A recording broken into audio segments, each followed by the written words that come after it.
యమధర్మరాజు చిత్రగుప్తుడు అనే కాన్సెప్ట్ మీద మనం తెలుసుకుందాం. చిన్నప్పటి నుంచి మనం ఎన్నో సినిమాలు చూసాం. చనిపోయిన తర్వాత వాళ్ళందరూ యమలోకానికి వెళ్తారు. అక్కడ యమధర్మరాజు ఉంటాడు, కొలువు తీరి ఉంటాడు. ఈ చనిపోయిన వ్యక్తి అక్కడికి వెళ్తాడు. భూలోకం నుంచి వచ్చావా నాయన అంటాడనమాట. వచ్చాను స్వామీజీ అంటాడు. నీ భూలోక యాత్ర బాగా జరిగిందా నాయన అంటాడు. ఏదో జరిగిందిలే స్వామీజీ అంటాడు. కాస్త రెస్ట్ తీసుకున్నావా నాయన, చాలా కష్టపడి వచ్చావు, తీసుకున్నాను స్వామీజీ అంటారు. లేకపోతే ఇంకా తీసుకోవాలి స్వామీజీ అంటారు. ఒకవేళ బాగా రెస్ట్ తీసుకుని ఉన్నావంటే ఇప్పుడు ఇంకో పని చేయాలి నాయన అంటాడు యమధర్మరాజు.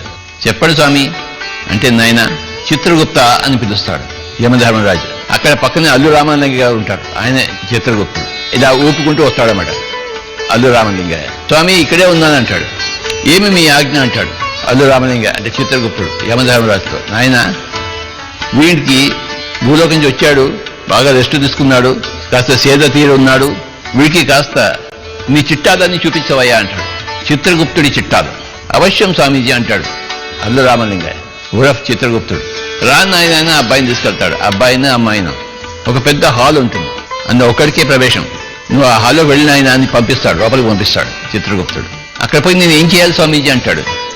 నువ్వేం చేయొద్దు, అక్కడ ఏం జరుగుతుందో నువ్వు చూడు అంతే చిత్రగుప్తుడు. నమస్కారం పెట్టి ఆ హాల్లోకి వెళ్తాడు. ఆ హాల్ పేరు ఆకాశిక రికార్డ్స్ హాల్. అక్కడ పోయి ఒక సినిమా థియేటర్లా ఉంటుంది. వీడు అక్కడ కుర్చీలో కూర్చుంటాడు, పెద్ద స్క్రీన్ వచ్చేస్తుంది. వీడు ఈ భూలోకంలో పుట్టినప్పటి నుంచి చచ్చిన దాకా వీడు ఏమేం చేశాడో అవన్నీ వాడు కనబడతాయి. అంటే వీడి కథ వీడికే చూపిస్తారు. అక్కడ ఇంకెవరు ఉండరు, వాడు అక్కడే ఉంటాడు. ఇంకెవడు కామెంట్ చేయడానికి ఎవరు ఉండడు. వీడేం చేశాడో ఇంకెవరు చూడరు, అది వీడికే సొంతం.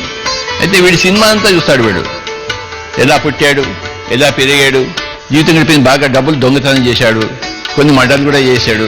వాడి జీవితం అంతా వాడు చూపిస్తారు. చివరికి వాడికి కరోనా వచ్చింది, వాడు చచ్చిపోతాడు. యమలోకానికి వస్తాడు.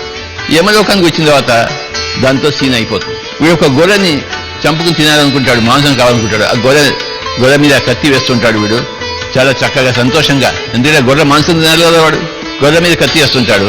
కత్తి వేస్తున్నప్పుడు వీడు గొర్రె శరీరంలో ఉంటాడు. వీడు అంటే గొర్రె అనుభవించినంత వీడు అనుభవిస్తాడు.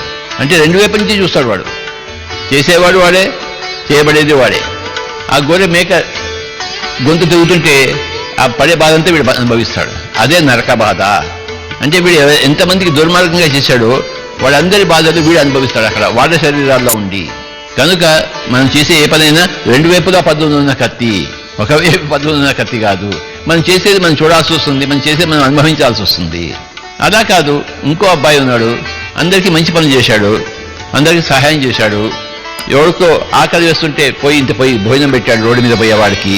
అందరికీ ఫ్లూట్ వాయించి వినిపించాడు, ధ్యానం నేర్పించాడు, పిరమిడ్ కట్టించాడు, పుస్తకాలు రాసి వినిపించాడు. వీడి జీవితం ఇలాంటిది. వీడు కూడా తన జీవితాంతా చూస్తాడు. ఎవరికైతే అన్నం పెట్టాడో వాడు పడిన ఆనందం అంతా వీడు మళ్ళీ అనుభవిస్తాడు, వాడి శరీరంలో ఉంది.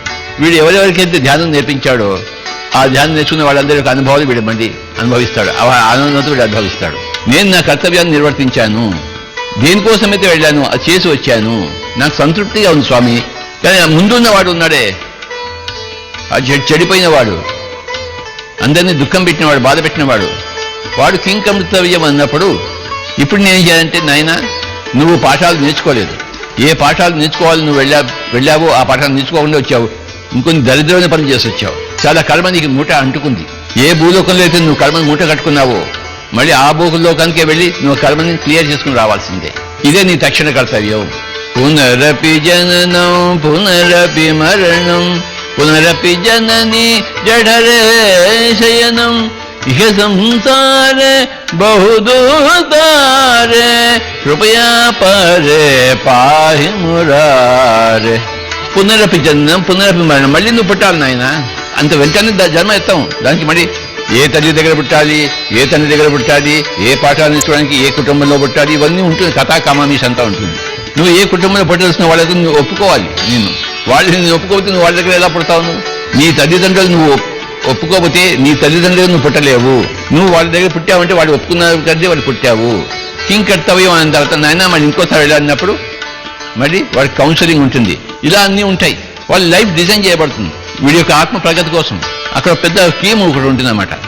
ఆ టీంకి ఏంటంటే ప్రతివాడు జన్మ ఎలా తీసుకోవాలో ఆ టీం అంతా నిర్ణయిస్తుంది. నువ్వు ఇలా చేస్తే బాగుంటుంది, ఇలా చేస్తే బాగుంటుంది, ఇక్కడ పుడితే బాగుంటుంది, అక్కడ పుడితే బాగుంటుంది, నువ్వు ఇది సాధిస్తే బాగుంటుంది, ఇది సాధించకపోతే బాగుంటుంది, నీ జీవితంలో ఈ ఫెయిల్యూర్స్ ఉంటాయి, ఈ సక్సెస్ ఉంటాయి అని వాడిని నిర్ణయిస్తారు. వాడు నిర్ణయించేది ఇవన్నీ నీకే ఓకేనా అంటాడు. నాకు ఓకే లేదు అన్నాడు అనుకోండి, మళ్ళీ వాళ్ళు మారుస్తారు, ప్లాన్ మారుస్తారు. వీడు ఓకే అనేంత వరకు వాడి ప్లాన్లు మారుస్తూనే ఉంటారు. చివరికి వీరికి ఓకే అంటాడు. స్వామీజీ ఓకే స్వామి మీరు చెప్పింది, నాకు ఇన్ని ఫెయిల్యూర్స్, ఇన్ని సక్సెస్, ఇన్ని మానాలు, ఇన్ని అవమానాలు నేను ఒప్పుకుంటున్నాను నా యొక్క స్క్రిప్ట్కి ఒప్పుకుంటున్నావు నాయన. సరే మళ్ళీ కొన్ని రోజులు రెస్ట్ తీసుకో, మళ్ళీ పుడతావు కదా, మళ్ళీ కొన్ని రోజులు రెస్ట్ తీసుకుంటారు.